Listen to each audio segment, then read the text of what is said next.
It's quite enjoyable to make fun of FNAF Security Breach. It is the black sheep of the series after all, which is saying a lot when FNAF World also exists. If you want to see everything wrong with the game, there are a bajillion videos out there to scratch that itch. And look, all that criticism does make sense. It isn't a very good horror game, and it is kind of busted. But despite all that, I do have a soft spot for it. So, as a little thought experiment, in celebration of 100,000 subscribers, let's try and offset some of that online negativity and try and be positive about Five Nights at Freddy's Security Breach.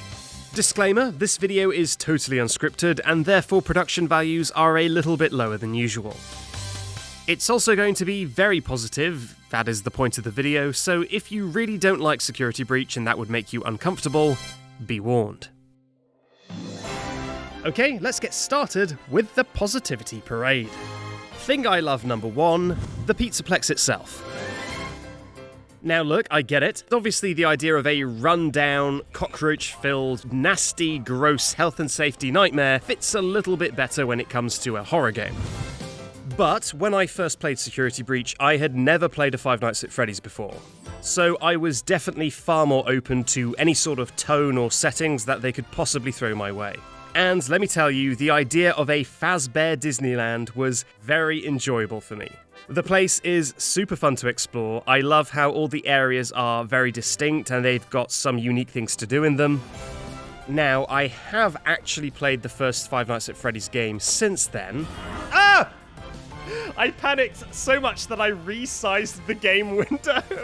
So I get that locations are generally a little bit scarier than this. And while the Pizzaplex does dabble in some scarier locations, I think it could definitely have done it just a little bit more. Just turn the lights off. The Pizzaplex genuinely looks a little bit creepy when you do that. But that being said, the side it already has, it does really well, and so I really like it. Number 2, just Roxanne Wolf. Roxanne Wolf, just Roxanne Wolf. Roxanne Wolf is funny as hell and is my favourite Five Nights at Freddy's character by a mile. The idea that one of the animatronics has what seems to be some kind of imposter syndrome and covers it up with just the most arrogance you've ever seen in your life is really funny. And I think literally the second you see her when you're going through the vent, and you see her trying to amp herself up in the mirror, you are the best. Thank you. She's such a cartoon character, but in a way that isn't goofy, it's kind of sad. And this, of course, comes full circle as when you crash into her and smash her into a million pieces, she drops the entire arrogance part, and all that's left is the insecurity. Everybody still loves me, right? It is kind of incredibly sad, but also very, very funny. It's just very good character work. I want to hug her. She's... Should I say that? I do want to hug her. I want to give her a hug. I just feel like Roxanne was probably a favourite in the development team. She got all the best bits, and as a result, she is my favourite character. I like your vibe, Roxanne. Number 3, animations, specifically in the cutscenes. Now, the in-game animations for the most part are mostly normal, but I think the animators who did work on the cutscenes, maybe they're literally the same people, I think they did an incredible job. The animation work on Sun, in particular, in the entire daycare section is just awesome. I love how he looks before he's about to jump into the ball pit. I love how he looks when he's clawing at his face. I think there's a reason why Sun is one of the favourite characters in the game, even though he is barely in it, and stuff like this is probably why. Also, a lot of the cutscenes when the animatronics get dunked on are just very, very satisfying indeed to watch. The animators did an outstanding job. There's a reason why every time Roxy gets hit by this go-kart like this, I make it in time with the music, because it is just such a satisfying scene that, mwah, you love to see it. Number 4, the voice acting, although specifically the animatronic voice acting. The human voice acting is a little bit more hit and miss, but when it comes to the animatronics, I just think that they're all pretty funny. I love how genuinely heartbroken Freddy sounds when you get the fridge magnet and you describe it as being pretty rubbish. Lame. I am truly sorry. It's incredible. And of course, the star of the show, Sun. No! why would you do that? Is so great at being kind of like a very friendly but also very anxious guy. Please, not. It's very, very funny to me. And also this sound he makes when he's kind of having a panic attack, that sounds like it came from the soul. It leaves an impression. And again, Sun barely says anything in this game, and yet somehow he leaves such an impression. So stellar job to the voice actor of Sun, and Moon is fine as well. Number 5, the Endo Section. The Endo Section is like if you put a horror game section in your horror game. Imagine that. So of course the concept is incredibly basic. If you look at the guys, they don't move. If you look away, they do move. But I honestly think that the basement section with the endos is designed in a way where it's actually pretty forgiving, but it makes you overthink a lot. So you can basically just run through that entire section and give no attention to the endos and you will be fine. But no one ever does that on their first playthrough. I think it genuinely creates a sense of tension, and everyone always takes way too much time to go through that section and probably dies a few times as well.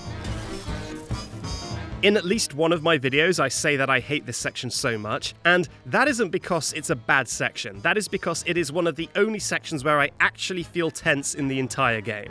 And as a horror game, that is probably what they should be doing. Number 6 is the fact that they made Freddy one of your friends. Once again, I don't think that the way the original games did it is bad or anything. I think Freddy as a kind of final boss who is a little bit more difficult to understand, that is awesome. However, as a totally unique spin on that classic character, this iteration of Freddy is super iconic. That little wave he does, the way he waggles his little ears when he's standing around looking at you, the way he kind of tilts down to look at you really close up when you walk up to him. I love this guy. He's so cute. I think for this one game, making him an ally and making him like a big dog, I love it. And every time I do a challenge run of the game, I'm always glad that Freddy's there with me. Number 7 is the soundtrack, and this is probably one of the least controversial entries on the list. The intro song to Security Breach is a certified banger. I don't think anyone would argue with that. The DJ Music Man chase is also fantastic. It's a little bit loud, but it's great. And the daycare theme is the most annoying song I've ever heard in my life, but I can't stop listening to it. And this is clearly not just my own mind worm, because the Twitch chat always asks for me to play this song as well. Music composers of Five Nights at Freddy's Security Breach, congratulations, you made some good songs, thank you very much. Number 8 is just the general gameplay mix-up. The gameplay of classic Five Nights at Freddy's is very small scale. The games usually have no character movement, you're just stuck in one place like you've got cement shoes. Despite that, I think that the gameplay and vibe of everything is actually a huge success, and it does a lot with a little. He's right behind me, isn't he? However, if that is your starting point, how in the heck do you turn that into a big budget game? And I think what the game designers basically did was they saw Alien Isolation. Take a map. And they said, let's do Alien Isolation. Did they do Alien Isolation well? That's up for debate. But I would never have played and enjoyed the classic FNAF games at all if I hadn't have played Security Breach first. And the gameplay being more like games that I already understood was a big part of why I tried it. So if Steelwool's goal with the gameplay was to introduce more people to the series, then I think that they did a very good job. Number 9 is the cameras. This is probably going to be the most controversial one on the list because I know that people don't really like the cameras in Security Breach, but if you ask me, they are a perfect accompaniment to the hiding spots in the game. In the early game, hiding spots are a really good way of getting rid of animatronics, but they do limit your vision a lot. So at that point in the game, the cameras are genuinely useful to see if it's safe to leave your hiding spot and continue the game. Yeah, these cameras are good. I like the security camera mechanic, it's good. However, hiding spots kind of become entirely useless about halfway through the game due to you getting other tools, and sadly, the fact that hiding spots become useless has a knock-on effect where the cameras also become useless. Now, if I was to backseat their game development a little bit, who would ever do that? I would say that if they did have a section where the Pizzaplex was plunged into darkness, and everything becomes quite difficult to see without the flashlight, then the security cameras having night vision would make them useful again for the entire remaining duration of the game. I appreciate that saying the cameras are actually good in this example that doesn't exist is a bit of a stretch. But anyway, look, I like the cameras, okay? Get off my back.